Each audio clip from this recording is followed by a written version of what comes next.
Ontem Sérgio Moro deu ar da graça. E perceba, né, aqui sem querer, não vou querer falar, ele viu as postagens que a gente fez, o pessoal cobrando ele.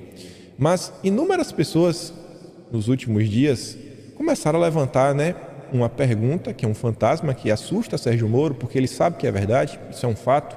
Você pesquisar na internet qualquer crítica do Moro ao PT nos últimos anos, assim, eu não sei de quando é. A última crítica é que o Moro teceu sobre o PT.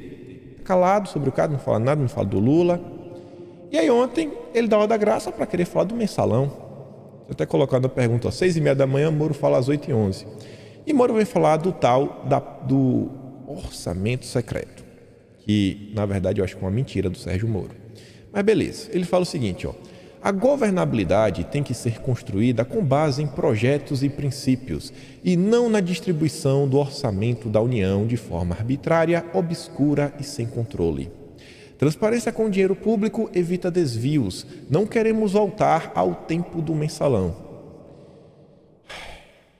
Ele está querendo falar o quê? Que as emendas, que são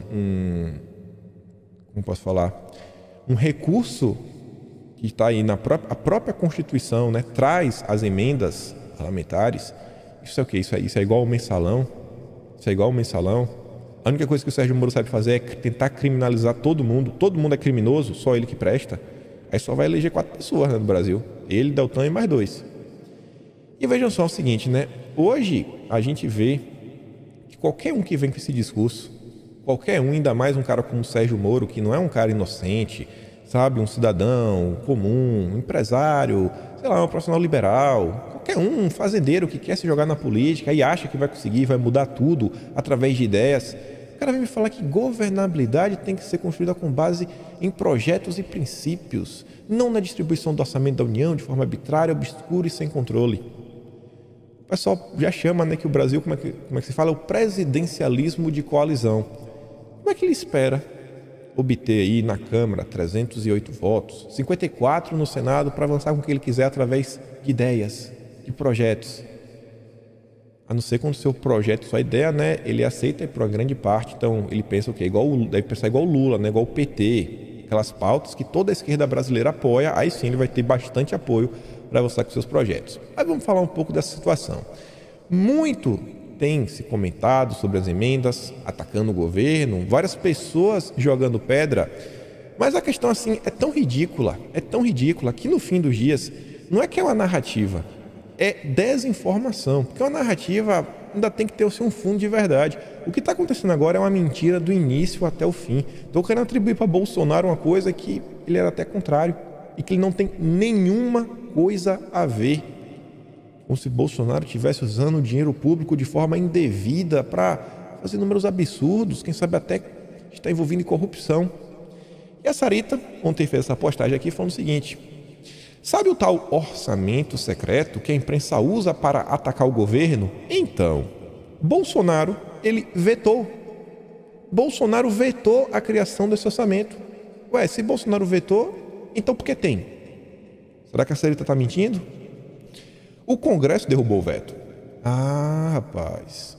Agora, uma minoria derrotada lá no Congresso usou a Rosa Weber para mudar esse resultado e a imprensa divulga mais uma vez como derrota do Bolsonaro. E eu acho que a Sarita, ela não está certa só no ponto, quando ela diz que a minoria é derrotada, porque na verdade foi o próprio pessoal que derrubou o veto que agora foi no STF. Não é que eles foram derrotados, não. E aí ela traz aqui uma postagem dela do dia 10 de maio, falando, ó, Bolsonaro vetou a criação da emenda do relator de autoria de Elisiane Gama do Cidadania. Opa, peraí, Elisiane, aquela senadora da oposição lá da CPI, Cidadania, partido de esquerda. E estão querendo falar que é Bolsonaro que está fazendo orçamento secreto. Tem algo muito estranho aí. Então, como a gente fala, a gente normalmente traz algumas coisas para provar que sempre, né, o bom é trazer as matérias da grande imprensa, que é para ninguém ter nenhum tipo de dúvidas. Você vê aqui, ó, o próprio Globo da Vera Magalhães, que se orgulhou, né, de ter botado aí uma pedra no sapato de Bolsonaro, impedido, né, mas essas manobras ilegais do governo com orçamento secreto e tudo mais. Ele escreveu isso no Globo, e o próprio Globo, no dia 17 de março de 2021, nos informava que o Congresso derruba veto de Bolsonaro e dá mais poder a deputados e senadores sobre o orçamento. E aí você vê, ó, a Câmara dos Deputados e o Senado derrubaram nesta quarta-feira o veto do presidente Jair Bolsonaro que impedia o uso de emendas de relator geral e emendas de comissão para destinar recursos ao orçamento. A decisão é mais um passo do Congresso no sentido de tomar as rédeas das contas públicas. Assim, deputados e senadores terão mais liberdade para alocar recursos. O veto derrubado foi feito pelo presidente Jair Bolsonaro na LDO, que estabelece regras para a reformulação do orçamento. Então, quem quer acusar Bolsonaro de estar aí, né, fazendo um maracutaias com orçamento secreto, é no mínimo um agente de desinformação. Porque essa é a mentira mais absurda que existe. E aqui vocês podem ver, ó, um documento oficial lá do Congresso, da senadora Elisiane Gama, falando, ó, entendemos que o objetivo da inclusão do marcador de resultado primário, RP9, para as emendas de relator poderá ampliar o protagonismo orçamentário do Congresso Nacional com o poder decisório parlamentar de indicação de parcela significativa da execução orçamentária. Nem vou ler o resto. Aqui você pode ver, ó, o parágrafo 3º, a relação das emendas de RP9 com seus respectivos valores, órgãos e ações.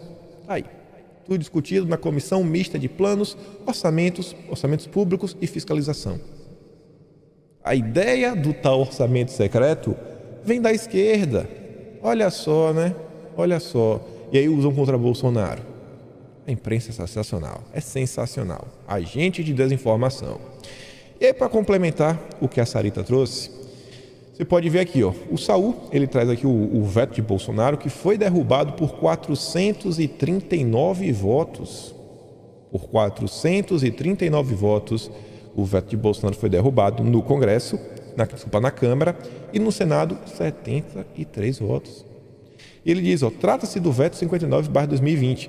Um dos dispositivos vetados era esse que fazia referência às emendas de relator. Naquele dia, 17 de março de 2021, após pressão da base, o Congresso derrubou esse item e aumentou seu poder sobre o orçamento. Vejam só, né? Tá lá, ó.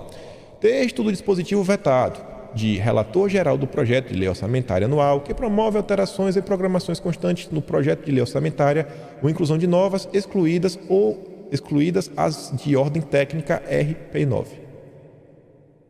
Tá aí. Então, o Bolsonaro vetou, derrubou aí.